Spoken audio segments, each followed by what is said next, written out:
saya Rohania. Hari ni saya nak tunjukkan kepada anda sebuah rumah teras 2 tingkat di Taman Impian Putra Bangi. Kondisi cantik, harga bawah market value. Jom. Taman Impian Putra ni sebenarnya berada bersebelahan dengan Bandar Seri Putra, Bukit Mahkota, Southville dan tak jauh dari Bangi Avenue. Memang boleh dikatakan kawasan penempatan orang Melayu lah tempat ni. Rumah ni besar, saiz tanah dia 20 kali 65. Korang boleh tengok dinding dia dah dicat baru tau, memang cantik. Rumah ni ada 4 bilik tidur dan 3 bilik air. Dekat bawah dah siap ada kitchen cabinet untuk bahagian dapur. Korang boleh tengok dia punya dapur dia. Memang okey, cantik, boleh pakai. Dekat belakang pula tengok dia, owner dia dah extend sikit dia punya lantai dan juga ada awning siap-siap. Korang boleh renovate, boleh buat dinding untuk kalau nak jadikan dry kitchen. Belakang rumah ni juga ada tanah kosong. Bolehlah kalau setakat nak tanam pisang ke, tanam pokok lada ke apa ke, serai ke, tak ada masalah. Ini bilik yang keempat di tingkat bawah. Boleh muat katil single dan ada 1 bilik air dia. Condition rumah memang tip top, memang cantik sebab ia dah diperbaiki.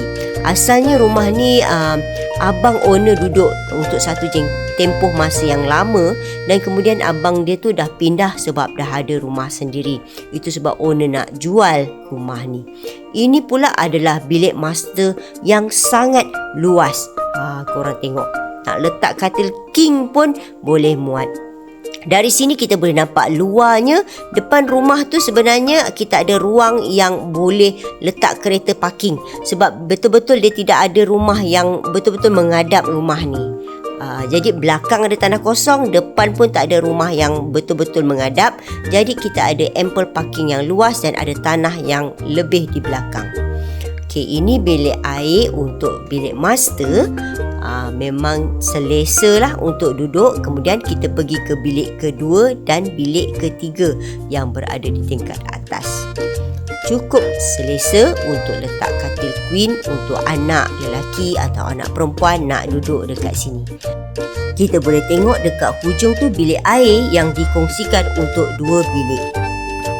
Kita boleh tengok lagi semula dari atas, nampak ini dia tanah kosong kat belakang ni.